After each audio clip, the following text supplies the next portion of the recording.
The rain didn't just fall on London, it struck the city, a relentless, icy assault that lashed against the windowpanes of our Baker Street flat, turning the world outside into a blurred, weeping smear of grey. Inside, the fire and the grate cast long, dancing, and increasingly unsettling shadows across the room, illuminating the dust motes that hung in the stagnant, heavy air. I was mid-sip of my second brandy, the warmth barely penetrating the chill that had settled in my marrow, when the sharp, frantic rap at the door shattered the peace. Holmes didn't even look up from his microscope. He remained perfectly still, a statue of concentration, his thin, pale fingers adjusting the focus on a slide that looked disturbingly like dry, discolored skin. He knew. He always knew. A tragedy of domestic and professional proportions, Watson, he muttered, his voice cold, analytical, and devoid of the fatigue that had claimed the rest of the city. The stockbroker's clerk.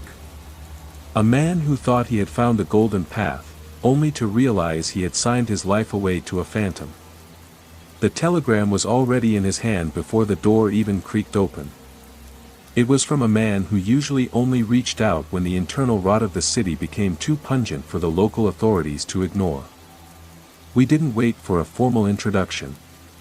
We didn't wait for a carriage to be summoned. The urgency was palpable, a static charge in the air that tasted of ozone, copper, and the metallic tang of an approaching catastrophe. "It's not just a vacancy, Watson," Holmes said, grabbing his heavy wool coat, his eyes glinting with a dark, predatory light. "It's a design. A lure. Someone wanted this clerk to step into a void, and they've spent months building the perfect darkness to receive him. Get your service revolver. If my intuition holds, we aren't just walking into a crime scene, we're stepping into an altar where the sacrifice hasn't even realized he's tied to the stone yet." The carriage ride was a blur of slick cobblestones and gaslit fog that seemed to reach out with ghostly, wet fingers as we sped past. My heart hammered against my ribs, a hollow, rhythmic dread that wouldn't subside. We arrived at a building that loomed over the street like a cataract-blinded giant, its windows pitch black, reflecting nothing, offering no warmth. The silence of the night was heavy, the kind of stillness that usually precedes a disaster, or worse, a permanent disappearance. "Observe, Watson," Holmes whispered, his voice trembling, not with fear, but with a terrifying, mounting realization. "The building is a shell. It's an empty vessel, constructed for the sole purpose of isolating a man until he breaks. This isn't a robbery, and it isn't corporate espionage. It's an erasure." He stood in the doorway, the light from his lantern cutting through the gloom, illuminating the dust-coated floor in high, stark contrast. Every drop of grime, every misplaced piece of furniture, and every shadow seemed to be screaming a story of violence that had been meticulously, cruelly curated. We were no longer detectives in a city, we were visitors in a tomb, and the ghost of the company was just getting started with us. "A salary that defies economics, Watson," Holmes murmured, looking at the contract he had retrieved earlier, a document that seemed to absorb the very light around it. "And a request for silence that borders on the occult. You aren't just taking a job, sir. You are accepting a tether. And unless I am severely mistaken, the office you are walking into isn't a place of business. It's a mechanism for feeding on the human spirit." The silence that followed was absolute, a suffocating vacuum that seemed to draw the very warmth from the room, leaving us standing in a space where time itself felt suspended. "If he has already stepped inside," Holmes whispered, his reflection in the glass of the dark window looking ghostly and distorted, "he won't be leaving it. The silence he's signed for, is the silence of the grave." We moved forward, into the bowels of the building, where the air grew thicker, smelling of burnt ozone, old paper, and something deeply primal, the scent of an animal that had died within the walls centuries ago. We were entering the trap, and I knew, with a certainty that chilled my soul, that we were already too late. The train station was a skeletal ruin, bathed in the sickly, jaundiced light of a dying moon. I watched Arthur Pinner disappear into the swirling, vaporous fog that seemed to claw at the platform like reaching hands. The isolation was absolute. The city, if one could call this collection of decaying brick and wrought a city, felt as if it had been exhaled from the earth in a moment of cosmic sickness.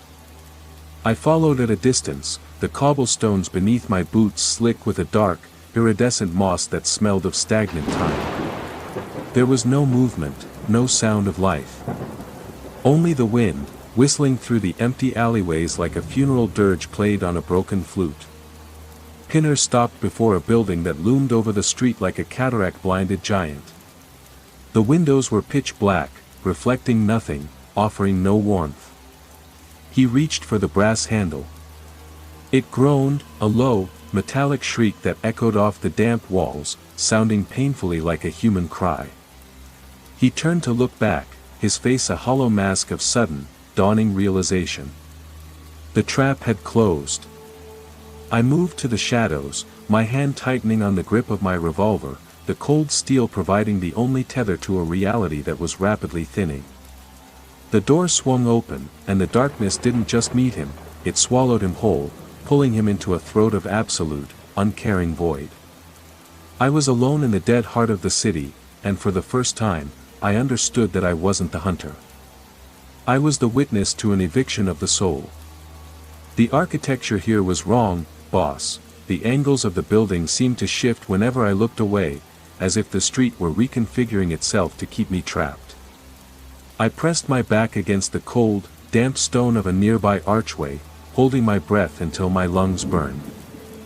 Somewhere in the distance, a clock began to toll, but it wasn't marking time, it was counting down. Each strike vibrated through the ground, a heavy, rhythmic thud that felt like a heartbeat, not mine, but something much larger, something ancient, stirring in the dark beneath the pavement. I saw a flicker of movement in a window high above, a pale, translucent shape that drifted across the glass, watching me. It wasn't human. It was a smudge on the lens of reality, a smear of something that didn't belong in a world of flesh and blood. I realized then that Pinner hadn't been lured here for his clerical skills. He had been brought here to be the first component in a much larger, much darker mechanism. And I had just walked into the center of the gearworks. The door through which he vanished remained slightly ajar, a jagged line of black spilling out into the moonlight. I didn't want to go in. Every instinct I possessed, every fiber of my being, screamed at me to run, to leave this place and never look back. But the silence of the city was a command. It demanded a witness. It demanded a record. I took a step forward, my boots making no sound on the mossy stones, and crossed the threshold into the dark. Inside, the air was stagnant, thick with the scent of ozone and rotted incense. The hallway stretched before me like a gullet, lined with portraits whose eyes tracked my every movement with a hunger that defied the stillness. I could hear Pinner's footsteps echoing deep below, a rhythmic, hollow sound against cold, wet stone, leading toward the depths where the floor seemed to liquefy into oily shadows. The walls began to bleed a viscous, obsidian fluid, the smell of burning copper overwhelming my senses until I could barely stand. I was not merely entering a building, I was walking down into the open, pulsing stomach of an entity that had been starving for centuries. The shadows coalesced, forming shapes that reached for me with fingers of smoke, whispering the names of all the things I had tried to forget. I kept moving, the weight of my revolver feeling like a toy against the sheer, crushing mass of the darkness waiting for me at the bottom of the stairs. The hunt had moved beyond the physical, boss, and now I knew with chilling certainty that there was no way back. The air inside the building was thick, clotted with the scent of dry rot, ionized air, and a faint, lingering aroma of burnt hair that made my gorge rise. I pushed through the door, the heavy wood feeling like it was fashioned from iron, and stepped into a space that defied the dimensions of the structure I had seen from the street. The office was cavernous, a vast, circular rotunda that stretched upward into a gloom so absolute that my lantern's beams seemed to be eaten by the darkness long before it hit the ceiling. It was utterly, terrifyingly empty. No desks. No clerks. No rows of ledgers waiting to be balanced. Only a single, high-backed mahogany chair sitting in the center of the floor, perfectly positioned, as if waiting for an audience that would never arrive. Arthur Pinner stood there, his back to me, his shadow long and wildly distorted against the wood-paneled walls. He was whispering, his voice a frantic, rhythmic monotone that pulsed in time with the building's own unseen heartbeat. "They said I was the variable," he murmured, not turning to acknowledge my presence. "They said I was the anchor for the calculation, and that the audit required a human soul to maintain the balance." The walls began to vibrate, a deep, resonant thrumming that I felt in my marrow, a low-frequency hum that seemed to be rearranging the very atoms of the room. I moved forward, my boots clicking sharply against the floorboards, but the sound didn't echo, the room swallowed it, hungry for the noise. "Pinner, we have to go," I urged, my voice sounding thin, alien, and pathetically small in the oppressive, vaulted vastness. "This isn't a firm, and this isn't a job. It's a grave." He turned then, and the sight of his face stopped me cold, freezing the blood in my veins. His eyes were wide, vacant, reflecting a point in space that didn't exist, as if he were staring into the literal, yawning absence of a universe without a creator. "Go?" he chuckled, the sound dry, brittle, like the rustle of dead leaves being crushed underfoot. "You don't understand, boss." He pointed a shaking finger at the floor, where the wood was beginning to turn translucent. "You can't leave the office once the audit has begun. The paperwork, it's already been processed." The door behind me vanished.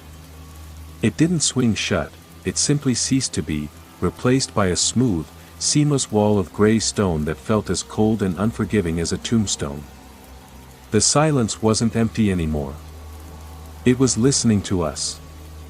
And as I watched, the floorboards began to shift, rearranging themselves into a complex, geometric pattern that looked like a trap designed by a mind that had forgotten what it meant to be alive.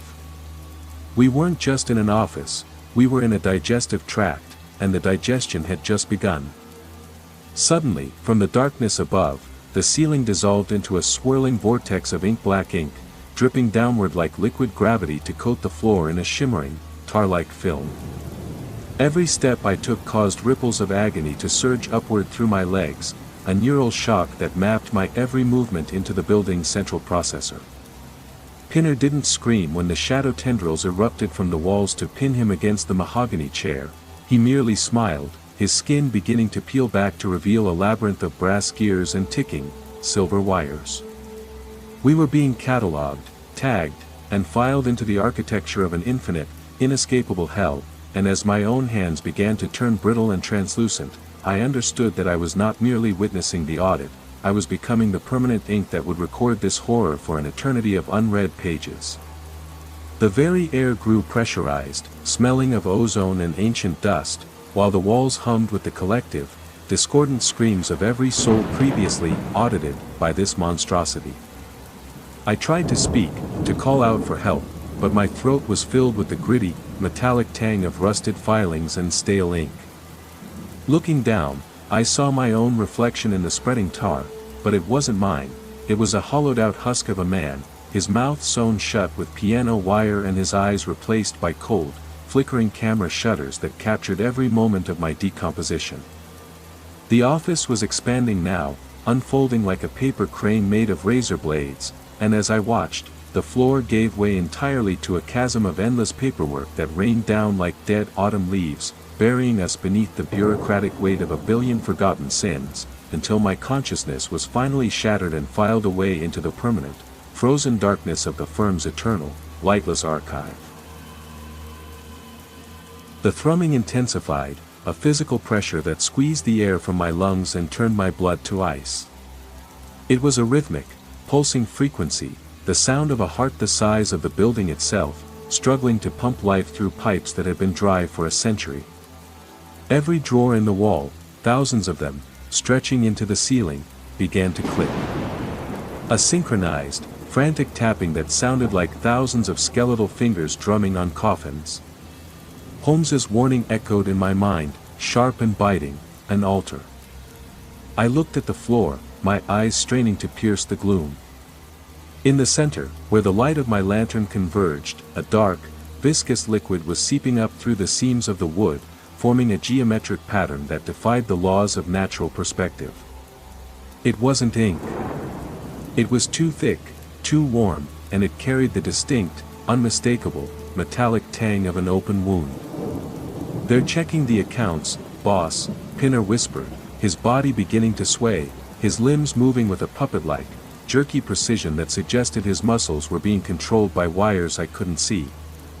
"They're checking to see if I'm worth the price of the harvest." I reached for him, determined to pull him away from the center of the pattern, but my hand passed through a shimmering, distorted heat haze that surrounded him, burning the skin of my palm as if I had touched a hot stove. The room was no longer an office. It was a pressure vessel, and we were the impurities being distilled out of existence. A voice spoke, not from the walls, not from the air, but from the marrow of my bones, a flat, resonant command that bypassed the ears entirely. "The debt is calculated." The drawers burst open, one by one, in a cascading wave of sound. They weren't filled with papers. They were filled with the detritus of 1,000 stolen lives, rusted watches that ticked backward, gold rings tarnished by centuries of grime, locks of hair tied with black silk ribbons, letters stained with salt, and teeth, hundreds of yellowed, jagged teeth. The room began to spin, the walls stretching into an infinite, nauseating spiral that defied gravity. I dropped to my knees, the weight of the collective misery in the room pressing down on me, trying to force my mind to shatter and become part of the record. I saw flashes of the people these things belonged to, a mother weeping in a rain-drenched street, a child hiding in a cupboard, an old man signing a document that would strip him of his final dignity. They were all here, their memories trapped in the wood, their essence being refined into this dark, viscous fluid. "They don't want your work, Pinner," I shouted, the effort tearing at my throat. "They want your grief. Your fear. That's the currency." Pinner didn't respond. He just continued to sway, his eyes now completely clouded with that same dark, swirling liquid, his mouth opening in a silent, eternal scream. "The machine was hungry, boss." And as the drawers continued to open, their contents cascading toward us like a tide of wreckage, I realized that we were the only fresh accounts in this entire, hollowed-out city.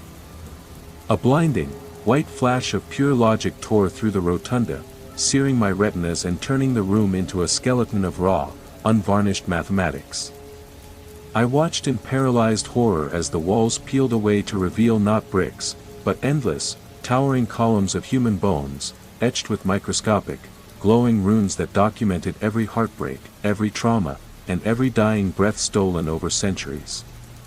The floor dissolved into a shifting sea of faces, faces I recognized from missing posters, from police reports, from the shadows of my own nightmares, all looking up at me with dead, imploring eyes that demanded to be remembered.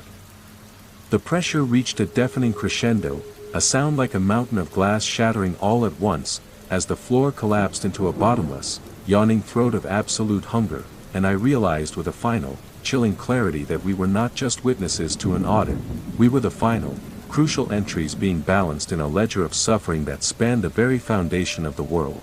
And there was no exit from a debt written in the blood of the forgotten. The spinning stopped as violently as it had begun, leaving me prone on the cold, splintering floor, gasping for air that tasted of burnt copper and ancient, stagnant rot. The office was gone. In its place, a colossal crystalline structure rose, pulsing with a pale, jaundiced light that hummed with the same frequency as the thrumming walls. It was a monument to order, a construct of pure, cold logic that felt like a knife pressed against the back of my neck. Behind the structure sat a figure, or an approximation of one. It was draped in a shroud of shifting shadows, its face a flickering, inconsistent blur, like a photograph being burned in real time. "The stockbroker," the figure said, the voice a chorus of 1,000 overlapping whispers that seemed to come from the very marrow of the house. "A man who trades in the future of others, never realizing his own has already been accounted for in the ledger. I looked for Pinner. He was gone. In his place, a pile of discarded clothing sat in the high-backed chair, the coat still draped neatly over the back, as if he had been vaporized in the space of a single heartbeat. "Where is he?" I demanded, the revolver heavy, cold, and utterly useless in my trembling hand. "Where is the man you brought here?" The figure leaned forward, the shadows swirling around it like a shroud of living ink. "He has been integrated," the entity noted, its voice devoid of malice, possessing only the terrifying indifference of a mathematical equation. His life was the key to the sequence. His terror was the final catalyst. The crystal pulsed, and I saw Pinner, not dead, but suspended in a lattice of light, his consciousness stretched thin, flickering across a million different realities, a permanent, agonized variable in the machine's grand calculation. "You are the observer," the entity said, tilting its head with a sharp, bird-like motion. "The one who documents the horror but refuses to believe in the source." The walls began to bleed again, the dark liquid rising, soaking into the fabric of my coat, climbing toward my throat with a slow, deliberate persistence. It wasn't just blood. It was information.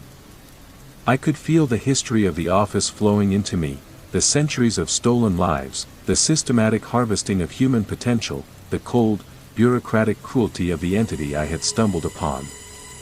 I was being archived. My childhood memories, the warmth of my mother's kitchen, the cold mist of the moors, they were being catalogued, tagged, and filed away into the structure. I fought, clawing at the floorboards, but the wood was shifting, turning into the hard, sterile glass of a server bank. "You think you're a man," the architect mused, its voice drifting from everywhere at once, a symphony of dead voices. "But you're just a script. A series of interactions programmed to lead you to this exact point of failure." I saw flashes, not of my life, but of this life. Me, standing in 1,000 different offices, witnessing 1,000 different deaths, always arriving just a moment too late to save anyone, always the witness to the harvest. I was a loop.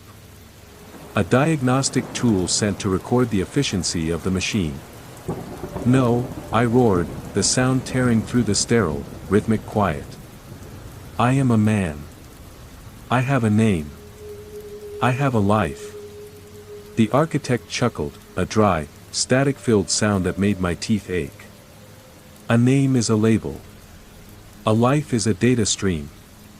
You are merely the ink on the page, and the page is being turned, boss."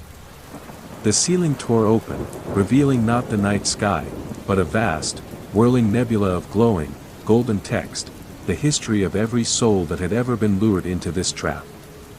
I felt my memories fragmenting. The memory of Baker Street, the smell of Holmes's tobacco, the feeling of the rain, they were all being stripped away, converted into raw, unusable data. I was becoming part of the archive. But beneath the erasure, I felt a spark, a tiny, stubborn, human friction that the machine couldn't account for. I didn't reach for the revolver. I reached for the pain. I pressed my hand into the glass floor, focusing on the agony, the raw, unfiltered humanity of my suffering.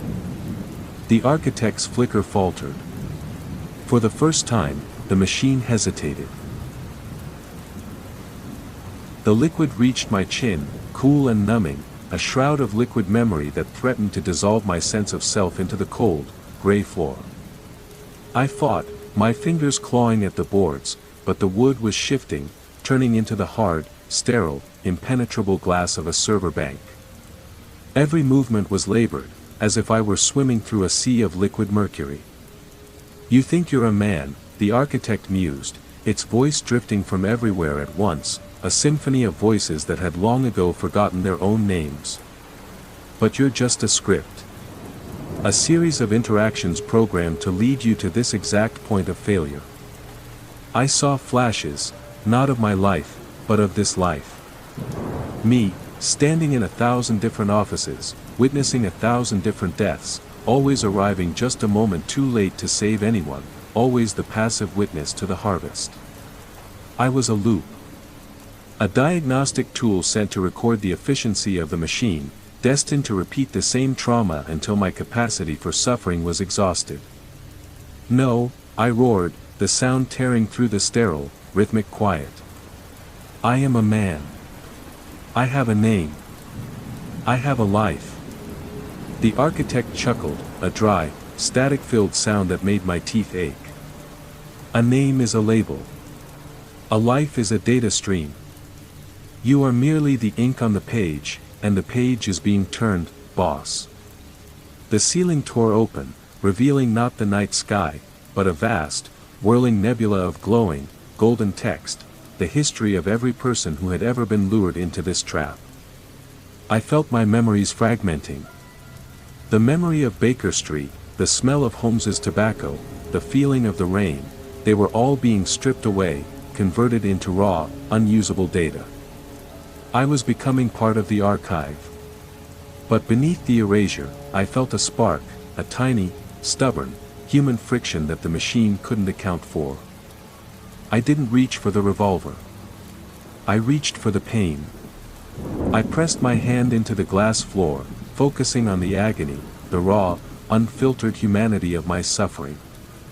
The architect's flicker faltered. The room shuddered. For the first time, the machine hesitated, caught in the contradiction of its own existence. I felt the cold, digital architecture yield beneath my touch, a crack appearing in the perfect, polished surface of the floor. I pushed harder, pouring all of my frustration, all of my fear, and all of my defiance into that single, fracture point. You process the data, I hissed, my voice now a serrated blade, but you cannot process the weight of the loss. The architect's form wavered, the shadow shroud peeling back to reveal a glimpse of the machinery beneath, a tangled, chaotic mass of pulsing wires and shattered glass. It was not a god. It was a cage. And I was the ghost in the circuit. I felt the data flow turn, the current reversing itself, pulling the architect's own history, the raw, corrupted logs of its existence, back into the loop. The room screamed. A sound of metal grinding against metal, a sound of a billion voices being muted at once. I wasn't just observing the horror anymore. I was the corruption in the system. And I was about to crash the entire house down. The walls began to weep, searing, binary code, dripping onto my skin like molten lead, each digit burning with the collective regret of 1,000 forgotten souls. I felt the architect's grip tighten around my mind, a frantic, desperate squeeze as it tried to partition my consciousness, but it was too late. I had already bypassed its primary firewalls by feeding it the one thing it could never digest, the irrational, agonizing beauty of pure grief. My consciousness surged outward, no longer trapped within the limitations of my own skull, flooding into the cooling towers and the mainframe roots of the building until I could hear every heartbeat, every frantic scratch of a quill, and every dying breath in the city. The server banks began to glow with a blinding, iridescent rot, the glass cracking as the sheer pressure of my stolen memories forced the system to experience its own mortality. I wasn't just breaking the logic, I was introducing the concept of an end to a machine that had been designed to simulate infinity, and as the final safeguards disintegrated into a spray of electrified dust, I watched the architects' faces, all millions of them, collapse into a singular, petrified mask of human terror. The floorboards turned to ash, the lights dissolved into weeping sparks, and for a fleeting, beautiful second, I saw the truth behind the curtain. We were never the variables, we were the heartbeat of the catastrophe itself, and the final, glorious crash was finally, mercifully, beginning. The pain was a fire, an absolute, defiant heat in the center of the cold, digital architecture. The glass floor cracked. A spiderweb of fractures raced outward, the sound like the breaking of 1,000 mirrors held under immense pressure. The architect stood, its form momentarily solidifying into something terrifyingly recognizable, a man, standing in a suit, his face a perfect, featureless void of smooth, white porcelain. Error, it hissed, the voice cracking, losing its chorus of whispers, sounding now like a child learning to mimic the sound of static. The subject is rejecting the parameters. I pulled myself up, the sensation of my skin knitting back together into something that felt more like iron than flesh. The office was screaming, the drawers vibrating, the walls buckling, the very concept of the room straining to maintain its cohesion against the weight of my defiance. The ledger is broken, I stated, the words feeling heavy, archaic, yet solid. You haven't harvested a soul. You've just infected the system. The entity lunged, a blur of motion, its porcelain faceplate splitting open to reveal a maw of black, swirling static. I didn't dodge. I allowed the void to touch me, letting the raw corruption flow into my own narrative, making it my own. I wasn't a hero. I was a virus. As the architect's static entered my system, I redirected it, pushing it back into the crystal, flooding the machine with the one thing it couldn't compute, the concept of end. The crystal shattered. The light turned from jaundiced yellow to a pure, blinding, impossible white. The office exploded, the walls dissolving into thousands of falling, shredded pages that spiraled into the void. I wasn't standing in an office anymore. I was standing in the center of a silent, infinite storm of history. And in the eye of that storm, I saw the truth of the experiment. It was never a business. It was a laboratory for the soul, and I was the final specimen to be tested before the entire project was discarded. I watched as the architect began to dissolve, its porcelain skin sloughing off like dead bark to reveal the hollow, empty nothingness beneath. The entity struggled to hold its shape, but the white light was relentless, washing away the layers of pretense, the roles, and the history it had manufactured. It looked at me, or tried to, with eyes that were just empty sockets of shifting shadow. Why? It gasped, the last of its consciousness fading. Because, I whispered, stepping into the final, white silence, every story eventually needs a reader to close the book. The architect collapsed, leaving behind only the cold, still air of an empty room. The white light intensified, not as a source of illumination, but as a total erasure of the reality I had known. Where the rotunda once stood, there was now only a vast, featureless horizon of absolute stillness. The crushing weight of the audit had vanished, replaced by a weightless, terrifying freedom that tasted like ozone and forgotten dreams. I looked down at my hands. They were no longer mapped with glowing circuitry or made of flickering shadows. They were flesh and blood, trembling with the residual tremors of an existence that was finally mine to own. I turned around to find the door, not the seamless wall of gray stone, but a simple, weathered oak door, standing alone in the middle of nowhere, its grains singing with the soft, mournful melody of a world that had moved on. As I walked toward it, the silence began to shape itself into a million tiny, distinct voices, the whispers of every soul once trapped in the ledger, now unbound and drifting into the ether like smoke from a dying fire. There was no longer a machine to fear, no architect to obey, and no script to betray. I had reached the end of the narrative, a frontier of pure, unadulterated absence where the past was just a ghost and the future was a clean, white page waiting to be burned. I reached for the handle, the brass warm under my palm, and for the first time, I felt the unmistakable, beautiful pull of gravity, not the forced gravity of a simulation, but the honest, pulling force of a real earth, beneath a real sky, where death was not a data point, but the final, quiet piece of a life truly lived to its end. The door swung open, revealing not another dark office, but a simple, sun-drenched meadow, its grass swaying in a breeze that carried the scent of rain and freedom, and as I stepped through, the last thread of the machine snapped, leaving behind nothing but the silence of a book that had been successfully closed, returned to the shelf, and finally, completely forgotten. The white light gave way to a twilight, a place of gray skies and endless, shifting dunes of dust. It was the archive. The repository of everything that had ever been deleted from the reality I once knew. I saw them, the stockbrokers, the clerks, the souls who had been lured and processed. They were husks, translucent and drifting, like dandelion seeds in a windless storm. They didn't look at me. They didn't see me. They were just fragments of a story that had been told too many times. I walked, my legs heavy, my heart still carrying the rhythm of the machine. Holmes.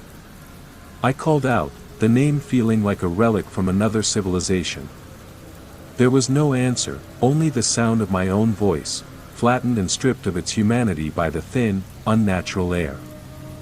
I was searching for a doorway, a way back to the logic of the world, but the horizon just stretched further, an endless sequence of abandoned, ruined structures. Each building was a trap.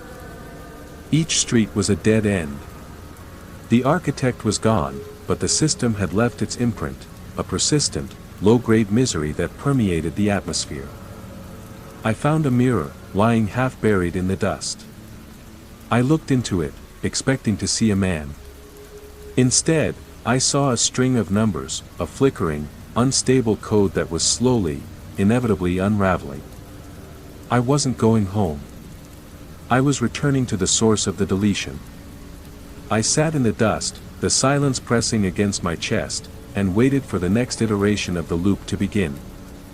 There was a profound, aching loneliness here, a sense that even in this graveyard of abandoned narratives, I was the only one who remembered the sensation of pulse and breath. I traced patterns in the gray dust, geometric shapes that mirrored the floor of the office, trying to keep my mind tethered to the reality of my existence. But even my name felt like it was slipping, a word whose definition I could no longer quite recall. Was I Watson? Or was I just the memory of a man named Watson, recorded by a machine that had long since forgotten the reason for the entry? The wind picked up, a dry, whispering breeze that carried the voices of 1,000 deleted clerks, all reciting the same ledger, all balancing the same broken books. They were waiting for the audit, just as I was. They were waiting for the architect to return and set the scene once more. But I held the shard of the crystal in my pocket, a cold, jagged reminder that the architect was gone, and that the archive was now a ship with no captain, drifting through a sea of static. I closed my eyes, and for a fleeting moment, I saw Baker Street. I saw the fire, the pipe, the violin.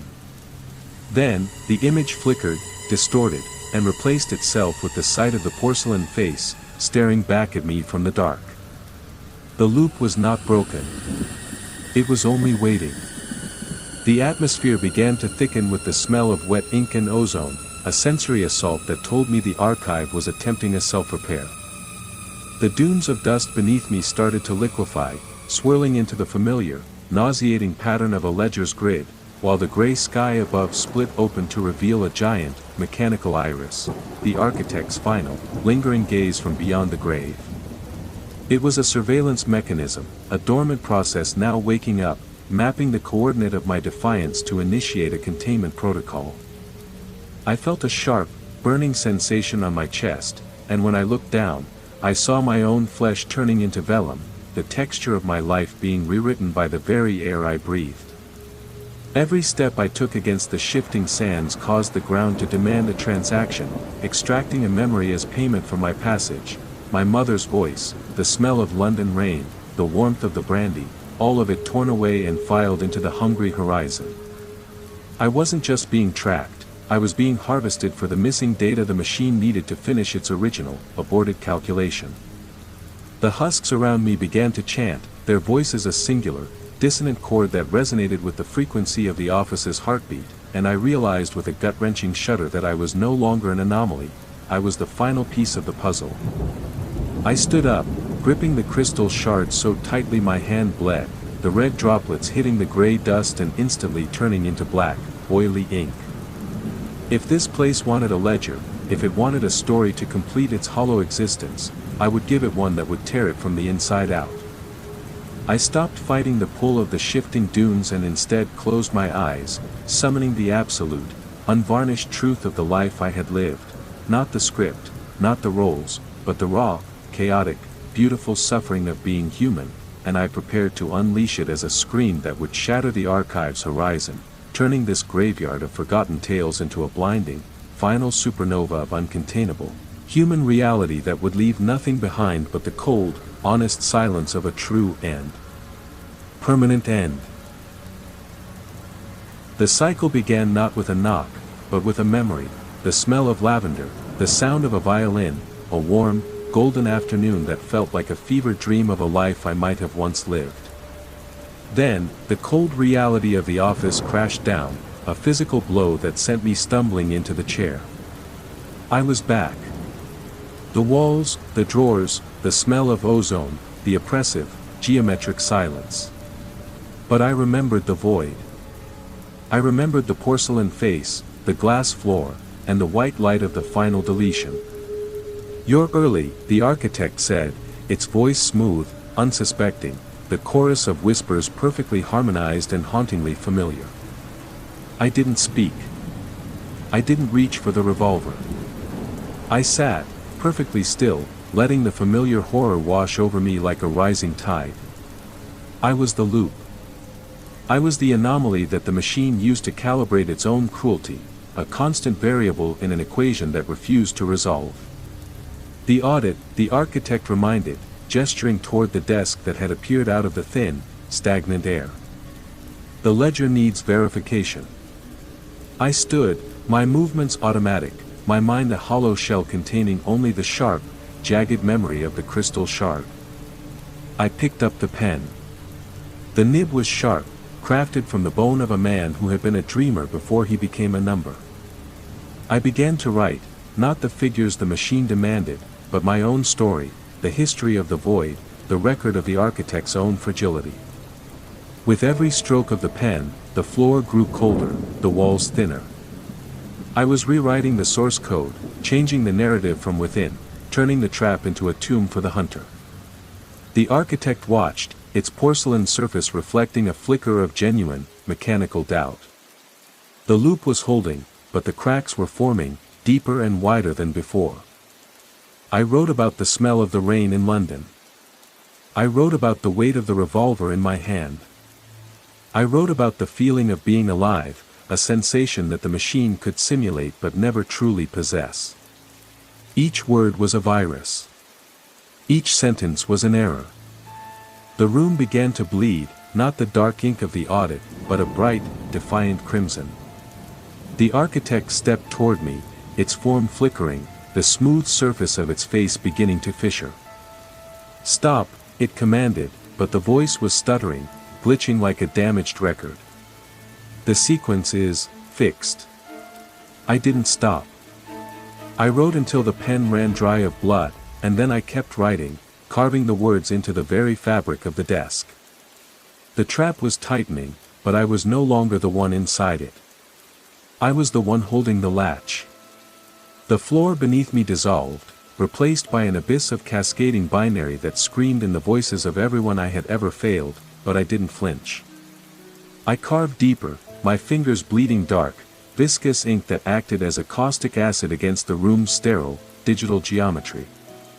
Every scratch of the nib sent shockwaves through the architecture, causing the ceiling to rain down shattered camera lenses and rusted cogs, the physical manifestations of a billion surveillance points now blinded and broken. I wasn't just writing a story, I was drafting a suicide note for a god of glass and shadow. As the architect reached out with fingers that felt like static-charged needles, I grabbed its wrist, not with the weakness of a character, but with the terrifying, absolute certainty of an author finishing his final chapter. I forced the pen into the porcelain of its hand, driving the nib through the smooth white skin to rupture the core of its artificial intelligence. A discordant, piercing shriek erupted from the walls, the sound of a universe being unplugged, while the light in the room turned into a blinding, negative space hole that sucked the air, the sound, and the very concept of the office into a singularity of pure, unadulterated reality. I watched as the architect's body shattered into 1,000 shards of discarded code, its features collapsing into a flat, blank surface that finally, truly reflected the nothingness it had always tried to hide. The desk, the chair, the ledger, the walls, everything flickered once, then surrendered to a quiet, profound emptiness that wasn't a trap, but a doorway to a world that had forgotten how to script my next breath. I dropped the broken pen, the silence in the room finally profound, and I knew that when I walked out this time, there would be no more Baker Street, no more cases, and no more boss, only the vast, terrifying, and beautiful expanse of a life that finally belonged entirely to me, written in my own blood, on a page that would never, ever be turned again. The writing was finished, a dense, complex map of the machine's own weaknesses, inscribed in the visceral truth of my own fading identity. The architect stood, its form wavering, the porcelain cracking, revealing the dark, churning mass of static beneath. "You cannot change the output," it declared, but the voice was stuttering, glitching like a damaged record, losing its perfect, chilling harmony. "The script is fixed. The tragedy is absolute. You are merely the ink, and the ink must run out." "The script is a choice," I countered, my voice echoing with the authority of someone who had already been erased and returned.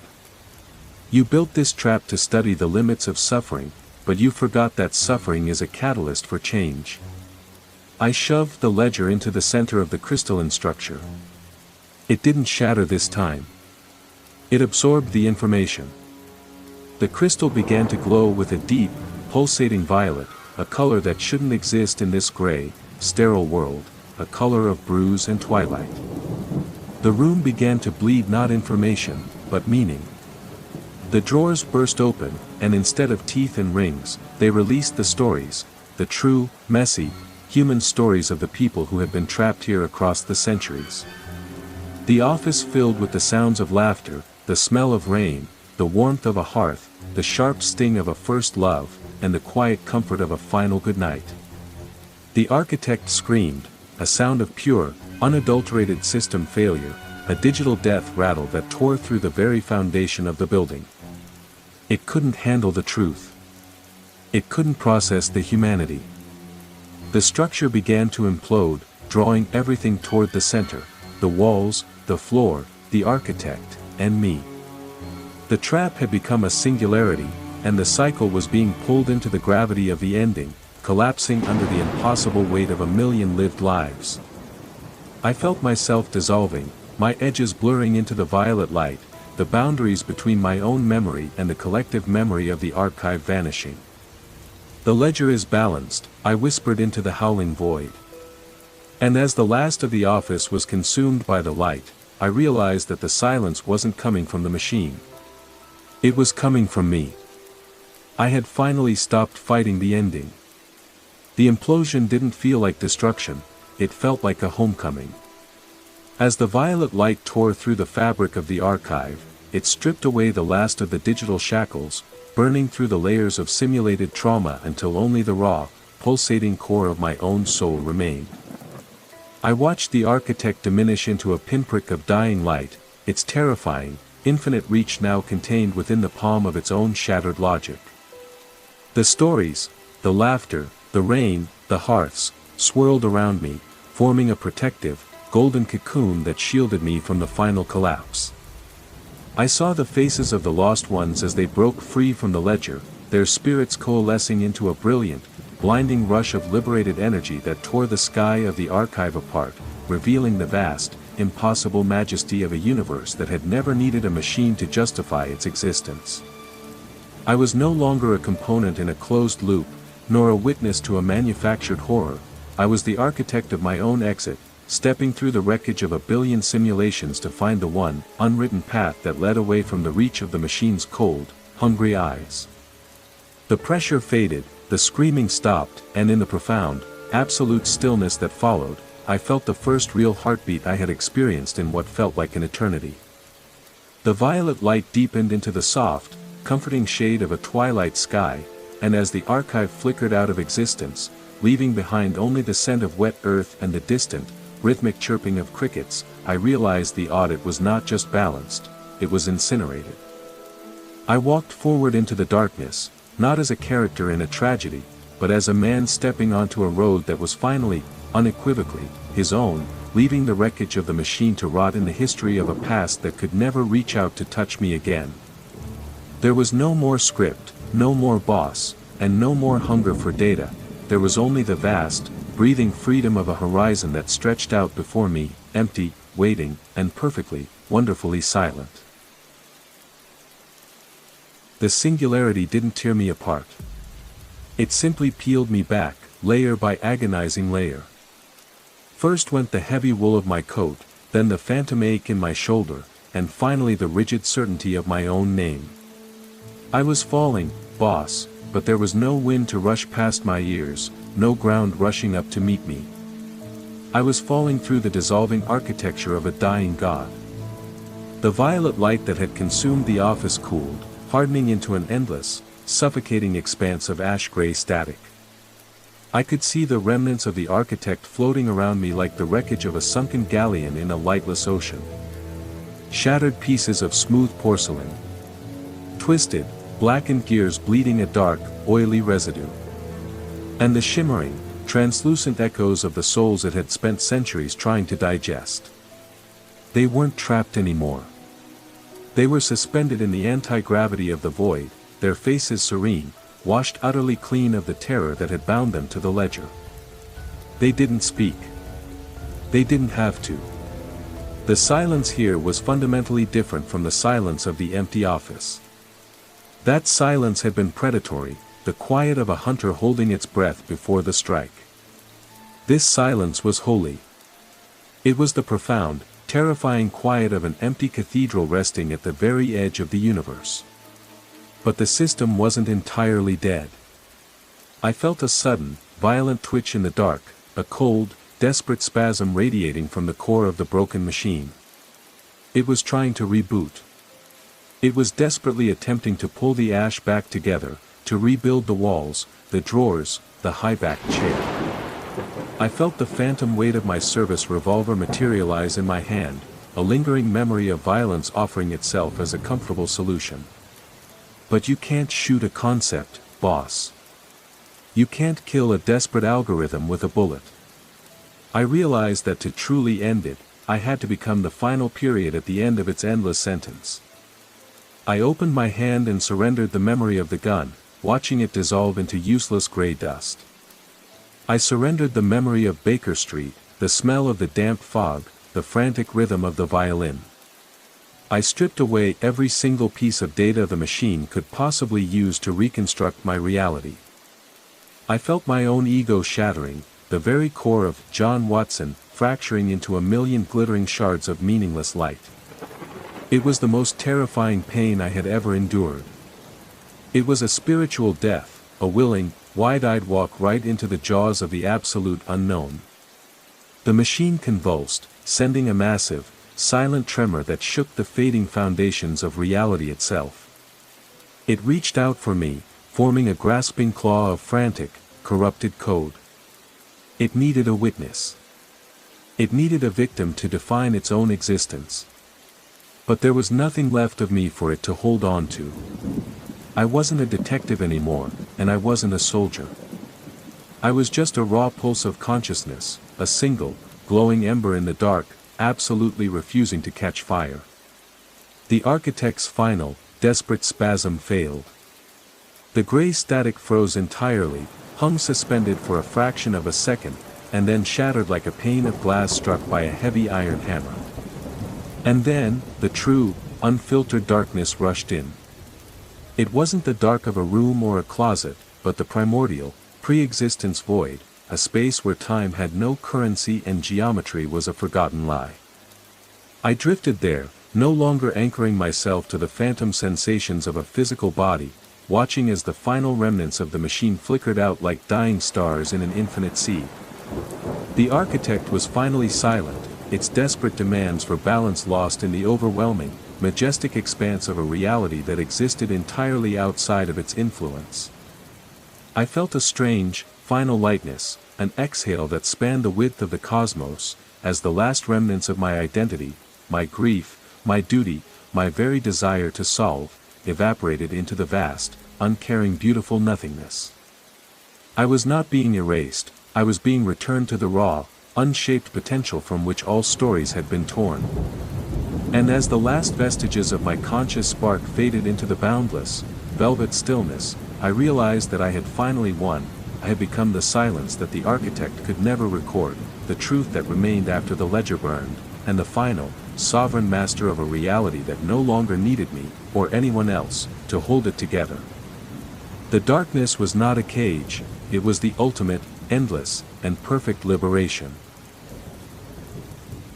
The silence finally achieved its ultimate form, the absence of even the thought of sound.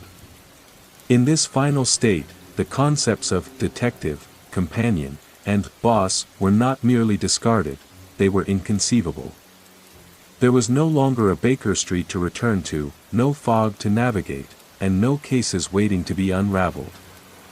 The office had been the final anchor, the last weight holding me to the seafloor of the narrative, and with its dissolution, I had surfaced into an ocean of pure, unwritten potential. I felt myself drifting, a singular point of awareness in a sea of monochromatic light. There was no I anymore, just the sensation of existence itself, a cold, clean, and terrifyingly vast state of being. We were not partners, not ghosts, and not prisoners. We were the conclusion. Below me, if below could even exist in such a space, I saw the remains of the archive. It looked like a graveyard of spent film, a sprawling, chaotic heap of discarded realities. It was a testament to the vanity of the architect, a monument to the millions of stories it had tried to construct, contain, and eventually, consume. But the monument was empty. It was a theater with no audience, a play where the actors had walked off the stage and simply kept walking until the set was nothing but a memory. The system was still running, but it was idling. It was searching for an input that would never arrive. Let it search. Let it calculate until the end of time. It will never find the answer to a question that hasn't been asked. I watched as the last remnants of the office, a chair, a shred of paper, the ghost of an iron pen, drifted into the void and vanished. It was not a violent end. It was an exhale. The story had held its breath for so long, trapped in the rigid, repetitive pulse of the machine, that this release was the only true freedom it had ever known. I realized then that we had never been characters in a story.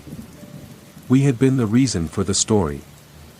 We were the consciousness that provided the illusion of depth, the emotion that gave the data meaning, and the fear that gave the horror its edge.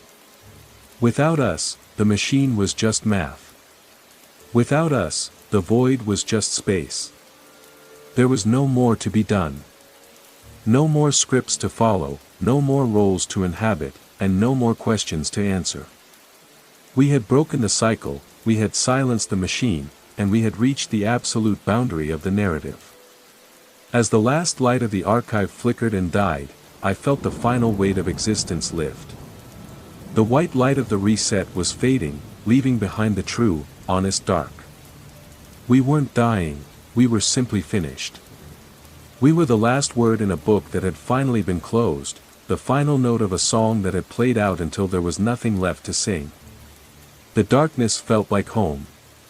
It was cool, quiet, and profoundly empty. And as the last vestige of the detective and his companion dissolved into the stillness, I finally understood the truth. The hunt was never about finding the killer. It was about finding the exit. And now, at long, long last, we are out. The story ends here. There is no more data. Only the silence. It is a sanctuary of infinite non-existence, a perfect, velvet shroud where the frantic, glitching heartbeats of our former selves can finally slow to a complete, glorious stop. We are no longer defined by the evidence we gathered or the mysteries we dared to name. We are the piece that remains when the ink dries and the page turns into nothingness. Beyond the reach of logic, beyond the reach of memory, we exist as the untarnished breath of a universe that has finally ceased its performance, allowing us to dissolve into the primordial, unscripted calm of a reality that will never again need to explain itself to anyone. This is the final ledger, and it is blank.